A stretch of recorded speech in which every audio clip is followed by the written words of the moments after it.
Hey everybody, welcome to WonderCon at Home. This is the Out of This World panel. So kids comics that are out of this world is the theme of this panel. We have Dave Roman. He is the cartoonist behind Astronaut Academy and its newest entry, Splashdown. Mr. Landry Q Walker and Eric Jones, that's the creative team of Pepper Pig Saves the Universe. And Jonathan Stutzman and Heather Fox, it's the creative team of Fitz and Cleo. These are all creators with new or upcoming graphic novels that take us into space and the paranormal world with unlikely kid heroes. So let's do some introductions real quick. So Dave, how are you doing today? Doing great. Really excited to be at WonderCon without having to leave my house. It's a lovely house, as we can see. We have some fantastic stuffed animals in the background as well. But Dave, you are the author and illustrator of the Astronaut Academy series and the writer of the graphic novels Teen Boat, Race for Boatlantis with John Patrick Green, who's also the cartoonist of the Investigator series, and you are also the cartoonist of Agnes Quill, an anthology of mystery. You've contributed stories and art to Goosebumps Graphics, Slappy's Tales of Horror, and Nursery Rhyme Comics. You are a graduate of the School of Visual Arts, a former editor at Nickelodeon Magazine, and you're currently the series editor for First Second's Science Comics and History Comics series of nonfiction graphic novels. You live in NYC and draw a webcomic called Star Bunny, and we can always see your stuff online. But to start things off, let's talk about Astronaut Academy Splashdown. So this is your third entry, right? Absolutely, yeah. Many years in between since the last volume, and I'm really excited to be drawing these characters again and get them back out into the world. Yeah, the thing is, I love how you built up this ensemble, and it's so beautiful in stream of consciousness. So can you talk a little bit about their journey from the first book to this last one? Yeah, it was a bit of a challenge because in a way, I kind of thought of the first two books as being a self-contained story. And in a lot of ways, I thought I had wrapped that story up. But the more that I talked to kids at school visits and book festivals, kids kept demanding more, and they kept saying, no, that can't be the end of their story. So I felt kind of indebted to these children to give them more story and figure out, okay, what would happen next? And it was kind of a great sort of analogy that, there really isn't such a thing as happily ever after. So even though a story ends, they don't really end. Life goes on, things have twists and turns. So it was fun to sort of build off that idea that they kind of thought their story was over. And now it's like, oh no, there's still drama left to be told. The world moves on and they're still a part of it. So it was a fun challenge. Yeah, Dave, I just have to ask, where did the DJing manatee come from? Oh, that's a good question. So yeah, the Cosmic Manatee.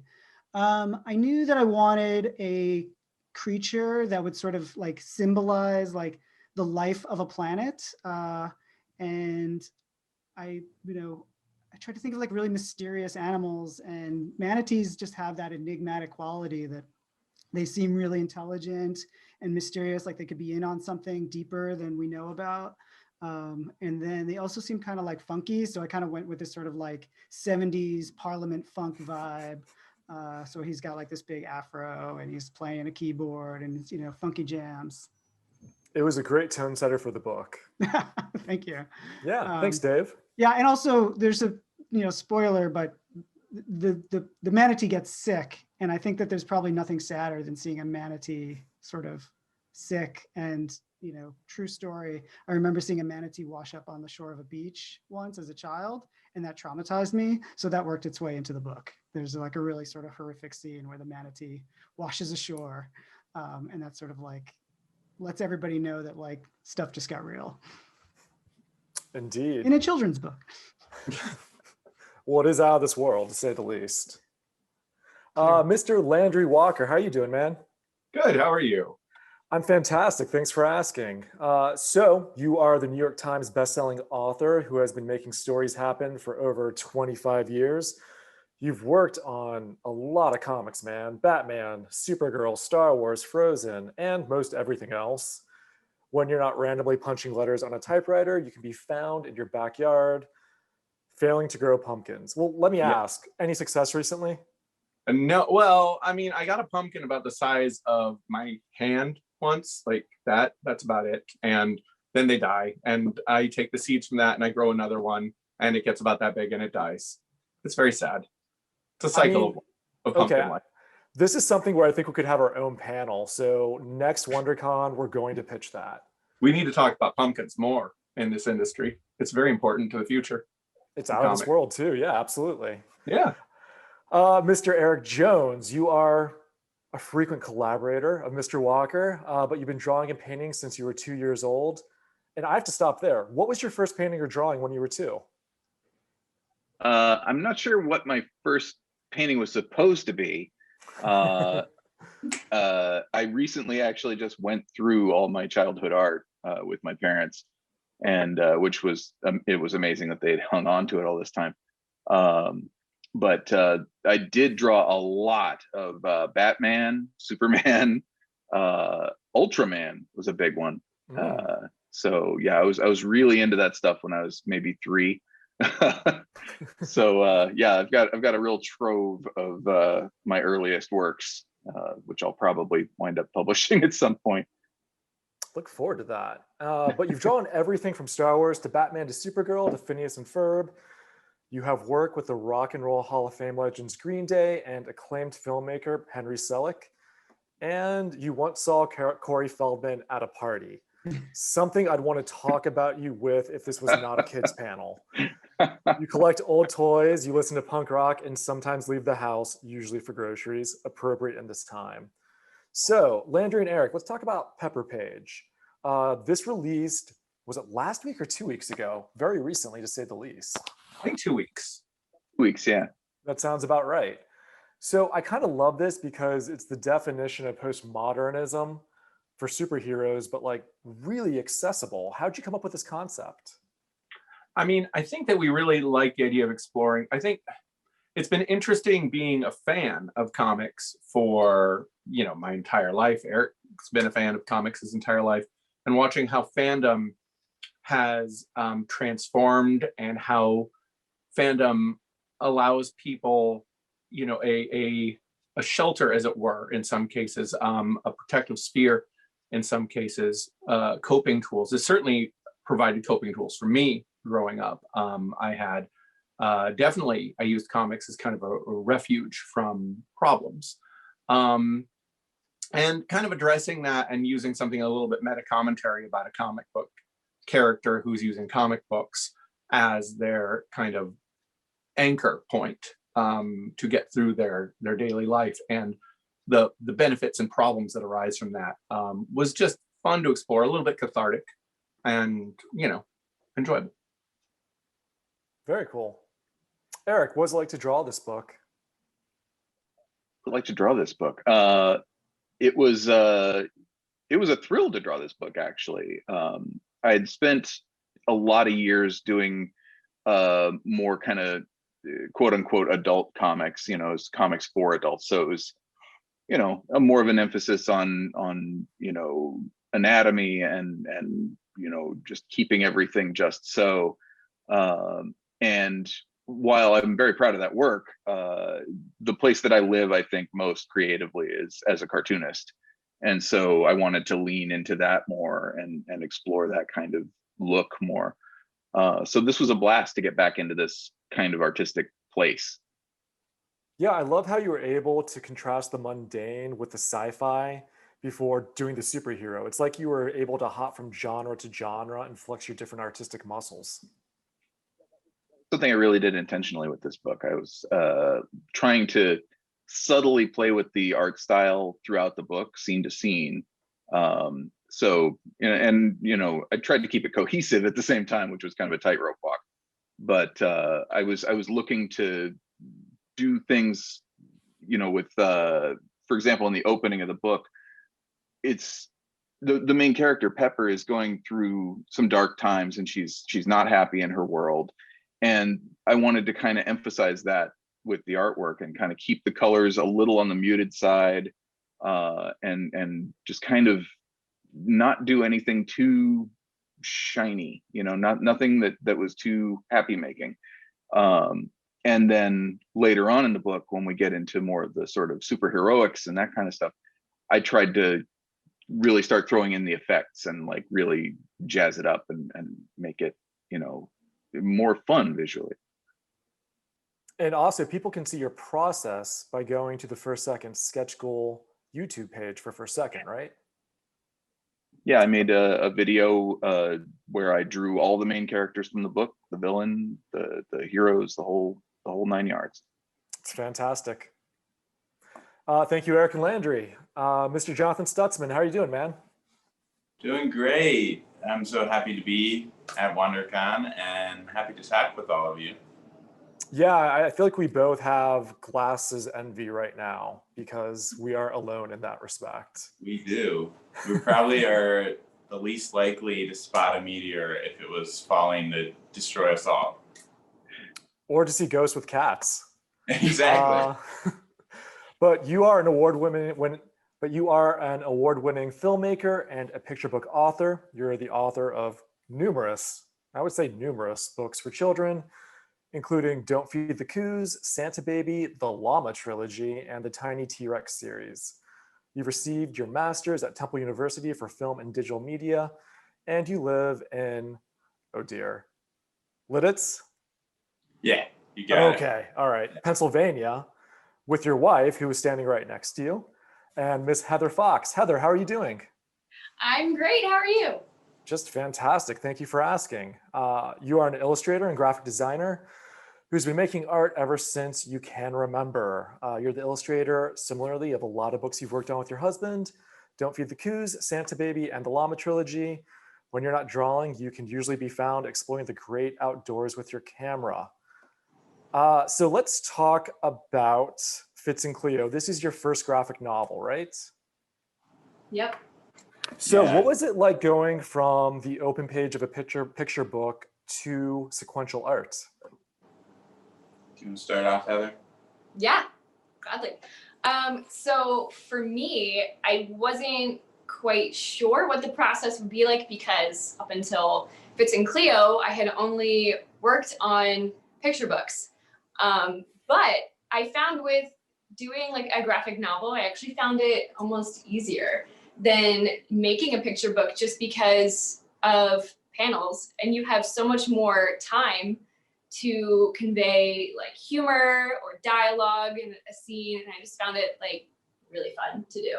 And I know we both grew up reading the Sunday comics and Charlie Brown and Calvin and Hobbes, and I grew up with Captain Underpants, so this was also just something that we put a lot of influence into our work in. Yeah. Yeah, for me, like Heather said, I've loved comics my whole life, and picture books are like I love those. I studied film, and I see a lot of ties between creating like a short film and a picture book. But with the graphic novel and comics, I do think I have a lot more, I think, freedom to explore some of the things that I really love about film too. Just the facial expressions, the beats, the way you can draw out humor. And that's something I've always loved about like reading comics. Like Heather said, Calvin and Hobbes and Garfield and Peanuts. There's so much space and freedom there to express characters. And that was one of my favorite things with diving into this, our first graphic novel. That was just so much fun.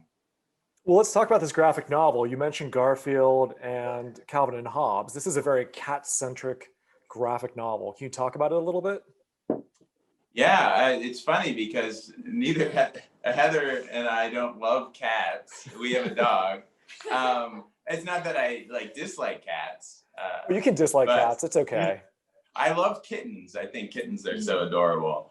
But we were, well, as someone who loves comics and like Peanuts and all those ones that we mentioned, animals always play like a central role with like their human counterparts. And I think it's just really fun to play off both like kind of the human type world, even though ours are ghosts, our central characters, but then the animal world. And we just thought a cat fit really well with Fitz and Cleo because black cats in folklore and paranormal folklore work really well. But it's just really fun to have that kind of animal personality that is kind of challenging these characters in different ways. Of course, one in a very positive way and the other sibling in a very negative way. And there's a lot of fun character moments you can kind of bring out from that. So that's kind of what we were going for.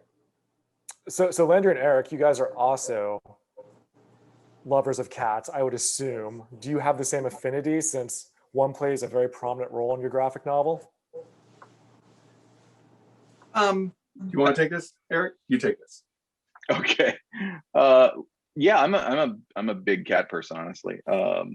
And actually, our cat, Mr. McKittens, in Pepper Page Saves the Universe, was visually based on the cat that my wife and I share for many years.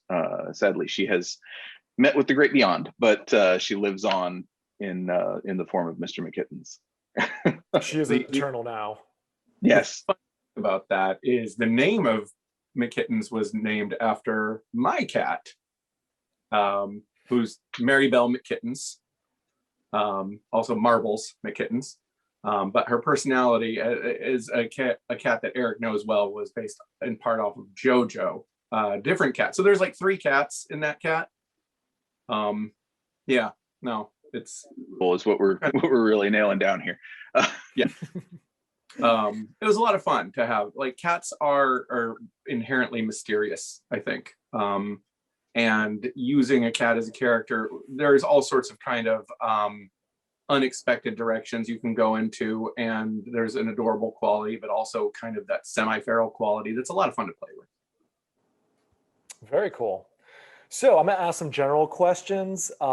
These are for everybody on the panel, but let's start with you, Dave. So why do you think comics are the best medium to stretch young readers' imaginations?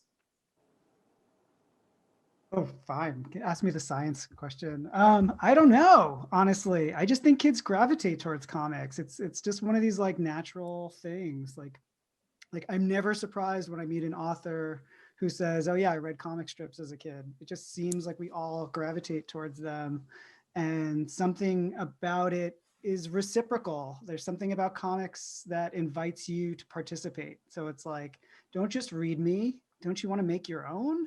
And most kids do at some point. We all probably have like our childhood comic strips that we made. And some of us, like me, made them into books and just never really stopped. And even people like, like I love hearing about picture book authors and filmmakers who like secretly want to make comics. I think we're all kind of like gravitating in that way. So I don't know why, I just know it is that kids love comics. Very cool. Anybody else? I just wanted to jump in with something. I can't really speak to, I think we could talk at real length on this question about like why it's such a good medium for stretching imagination. But kind of to echo some of what was just said, is kids respond. Like we saw this when we were working for Disney Adventures.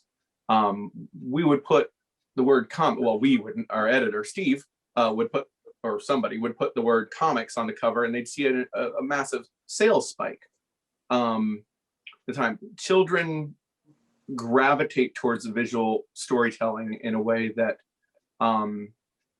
is just natural to them. They're just they something about it calls to them, and they want to explore it and they want to replicate it. And Eric and I also used to work for a company where the editor came to this country when he was about 5. He didn't speak any English. He was from Italy. His parents didn't speak any English, and he taught himself English through comic books. So there's something there in the language of comics that translates towards children and the way they are learning to process language at a young age that is really important, I think. So Heather and Jonathan, building off that, were there any tricks or approaches that surprised you as you segued from picture books to comics? If you have a thought, I'll think on it. But It can For be me, no, that's as fine. far as writing, would just be kind of what I mentioned before, is just the freedom to explore some of those smaller moments, where a picture book, you can have those and it'll be maybe just a page or 3-spot illustration of a character in small moments of his life, but you don't really get to expand on that unless the whole picture book is about one of those moments. Whereas for a comic book, you can have a couple pages of someone's just reaction to another character, or a whole chapter about a small, tiny slice of life moment for a character, which is why I always love Peanuts, because it was all about those tiny, intimate, like, moments that are so small for in our childhood, but they mean so much to us. And I don't know, I think we tried to do more of that with our graphic novel, and then we had that freedom that we didn't have in picture books. Yeah. Anything with the art you want to elaborate on that? Well, sort of similarly, like, instead of looking at a spread and thinking like, okay, I need to capture this, this, and this on these 2 pages. Now it's like you have the freedom to expand on that, like you were saying. And just felt a little bit more freeing, I think, as an illustrator. And I was gonna say before, off of what you were saying, David, but both of us, when we were kids, we both had dreams of being cartoonists. And as we went, into our lives, we both ended up doing different career paths, but ultimately we came back to cartoons and comics, and which is the power of, Yeah. of the comic and the cartoon. It just draws you back. Yeah. I mean, the thing I love about your book is the timing of it. So it seems like it's flowing. And then just that scene where it's these smaller panels of touching the cat, like, it builds a suspense and you just stop. And then you see the next one where it's the cat chasing the ghosts. Like, there's such a beauty to being able to speed up and slow down timing through bigger and smaller panels. Yeah, pacing is, I think any storytelling medium, pacing is important pretty much, but for comics, it's just like such a beautiful thing when that pacing clicks with the writing, the words on the page, the art, the page turns, and it's one of those things, I think, as we were talking about how we explore language as beginning readers, and we're learning what stories are and what words are and how you create those things. It's so important for kids to see comics, because it's their beginning steps into just language and storytelling, and pacing is all about that. It kind of guides the reader through that. Very cool. So my next question, how much of your comics reflect the dreams and fantasies you had when you were a kid? How much of these things are eternal sort of representations of stories you've been fostering for years? I want to ask Landry this question because he tends to have a common theme throughout his books. I do. I wasn't even necessarily aware of it for a long time. There is, how to put it? There's a degree of empowerment and escapism in a lot of the work that I've done and Eric and I have done together, where you have young characters discovering some sort of power or, empowerment. I think that it comes from, without going too deep into it,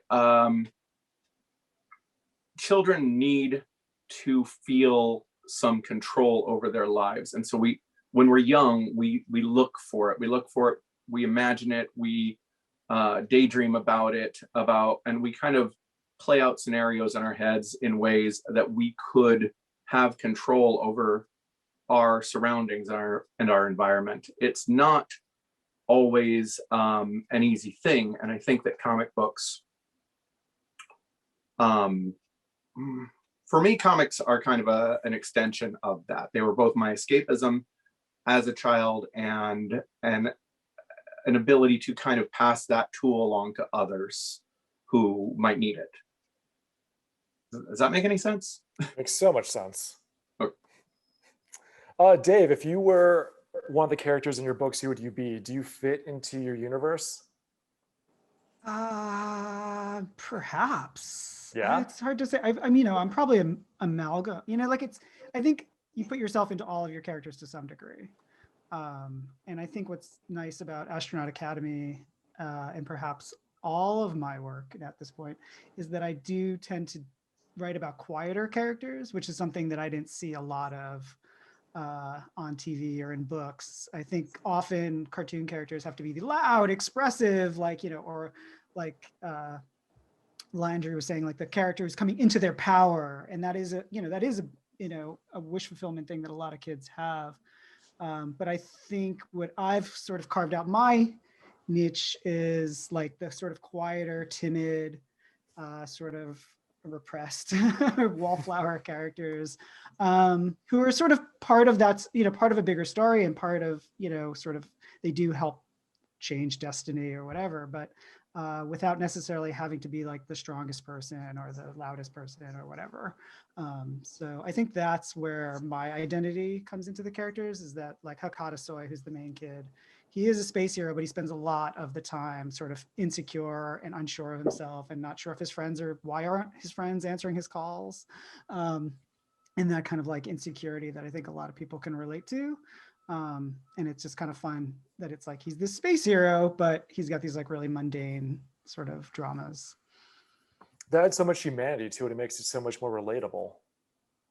For me, But for sure. But I was also thinking Hopefully you were for going to other say the people. manatee. I was also thinking you were going to say the manatee, just because you're setting the tone and the rhythm for this entire universe, the Cosmic Manatee. Yeah. But without the sickness. Yeah. Yeah. But I have to say, it's actually more fun to write the characters that are very not me. I mean, I think that's the classic thing that you hear, right? So like there's the girl who's kind of based on Richie Rich, like she's like the richest kid in the universe, and she's just totally egotistical. She's got all the money in the world. She thinks she's the prettiest girl in the world, and she thinks everybody loves her, and it's just so fun to write that, because that's like the opposite, right? Like you just sort of get to put on this character and have fun with it. But she has kind of a tragic backstory, right? She does, yeah. I mean, that's kind of what Astronaut Academy is all about, is that no matter what we're projecting, you don't actually know what is going on inside. So I intentionally created the structure of Astronaut Academy to like switch between character voices, so that you can see that like just because they say this, that doesn't necessarily mean what is true for that character. So like someone may see them as like the egotistical, snobby rich girl, but inside she's like really struggling with the loss of her brother and all this other drama that she's had in her life. Absolutely. So Jonathan and Heather, let's talk about your kind of au revoir, because you do a fantastic job of portraying these incredibly domestic situations that are kind of hijacked by the whimsical, whether it's llamas, but they're cleaning things, or cat adoption, but by two sibling ghosts. So what comes first, the domesticity or the fantastic? I feel like I would say the fantastic usually comes first with us. At least with Llama Destroys the World, that started with the title and a character drawing of Llama. And I think Fitz and Cleo sort of started a similar way, is we started knowing all of like what the characters were and what the title of the book was, and sort of had to work from that. Yeah, I do love when kind of absurdist humor comes into everyday situations. I find that really fun. For Fitz and Cleo, you mentioned Llama and like how he accidentally destroys the world because he rips his pants. And then, of course, there's the alpacalypse, because he invites his friend over, Alpaca, and clones many alpacas to help him clean up a little mess he has in the kitchen, which creates bigger messes. So there's a lot of fun there when you're doing things that are kind of absurd for everyday small situations. But for Fitz and Cleo, we were really focused on like the brother-sister relationship. We grew up with very close siblings. Heather has two sisters. I have two brothers and a sister, and we are all very close. And I never really saw stories where siblings really got along, at least growing up, that I could remember. A lot of times they're always clashing, or they hated each other, or they're always bickering. And there is some of that in Fitz and Cleo, just because it's normal in human relationships. But I really wanted to celebrate family and that bond that you have with a sibling, the adventures you go on together. For me, we moved around a lot. And so my brothers, my sister wasn't born yet, but my brothers and I had such a close bond because we were each other's best friends. And wherever we moved, we still had each other. And we kind of wanted to celebrate that kind of relationship and the weird, fun adventures that they go on. So it's the same kind of thing. It's the domesticity. Is that a word? I don't know. No. Oh, yeah. That. Still with the sibling relationship, but they do go on these fantastic, weird adventures. So we're still pulling into things I've loved my whole life. I love the paranormal and UFOs and stuff. Got my Close Encounter shirt on right now. So I love space. And so it's fun to kind of blend these things that I think it's so important when we're creating, to just bring in what we love and have fun with it. Because I think kids respond to that. They respond to having some weird in there because they realize that they have weird in them too. And it's just a wonderful bond when you can put yourself in something and then other children recognize that weirdness too, and like absurdity and fun, and can enjoy it. Did you have anything to add? I was gonna say, I feel like this is our first collaboration of story that seems like we put a lot of our like personal experience into the art and into the story.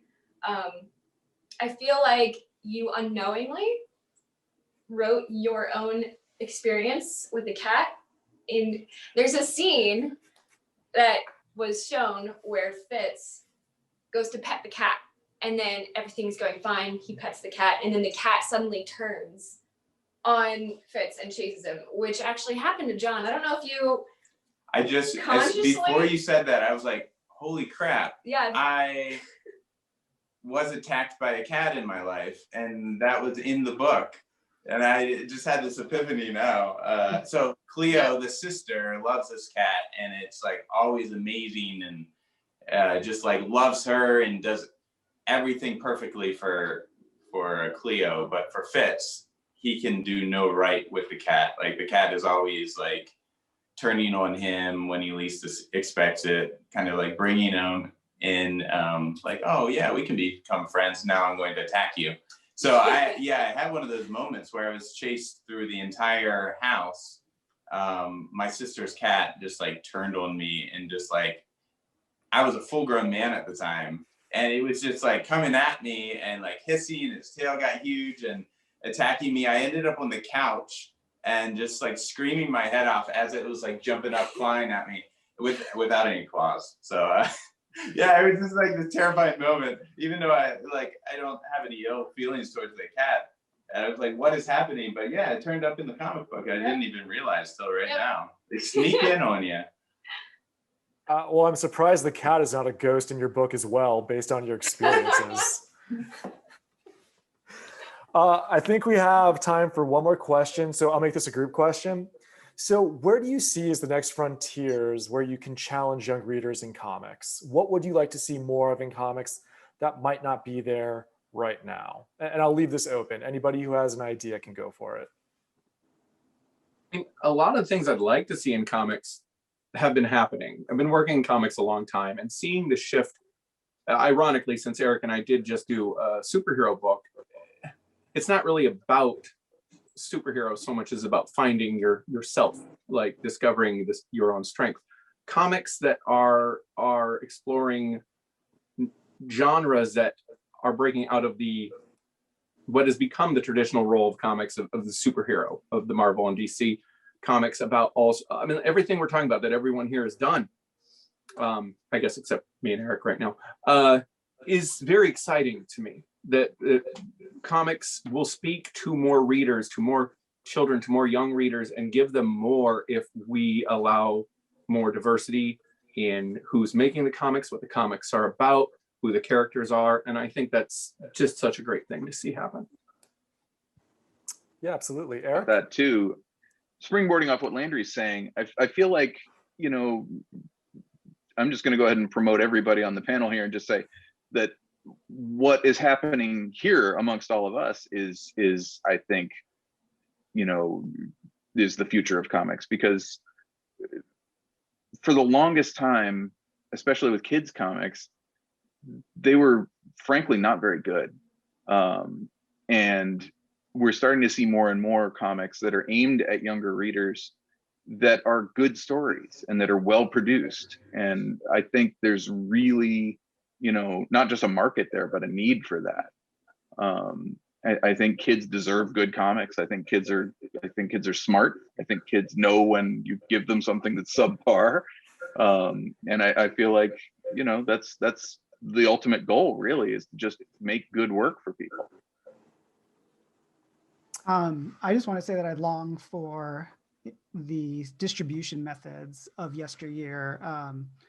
The reason why I know Eric and Landry is because they had comics in Disney Adventures magazine, which was a really great little anthology inside a larger magazine that was on newsstands, and kids would read it every month.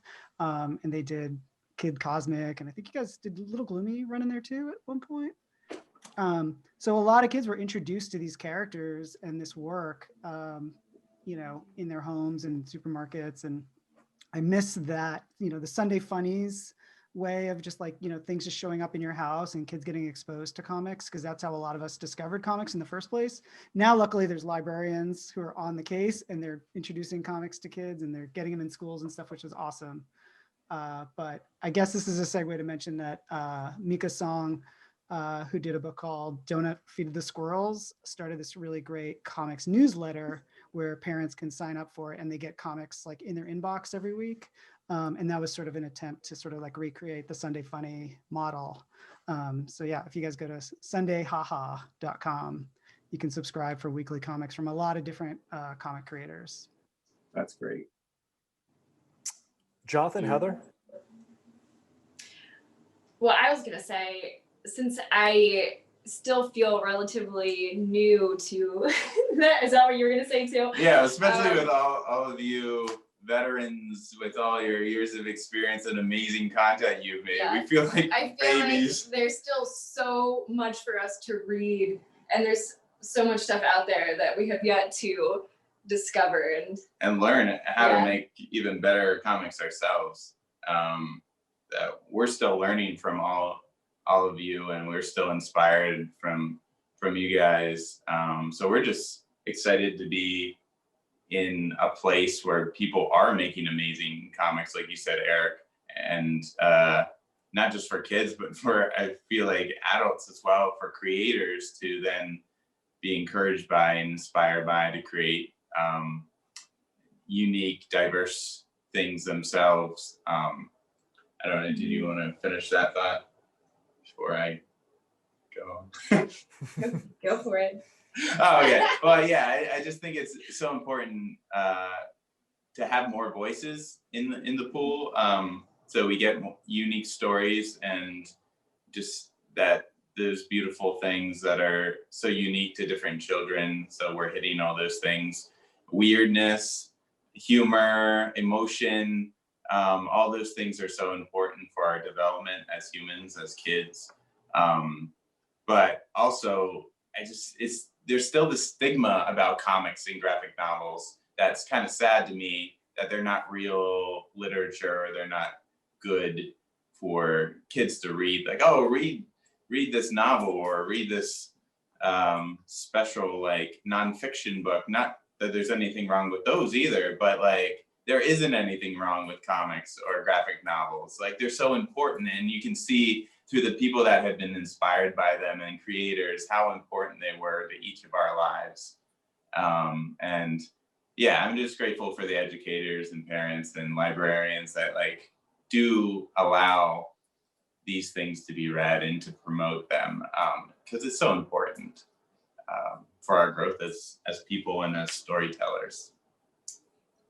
I'm jealous for the kids now who have so much amazing content to read, because I feel like when I was a kid, I just didn't have that, and I wasn't exposed to comic books. So Yeah, it was the definitely Sunday jealous. funnies Yep, where that like was it.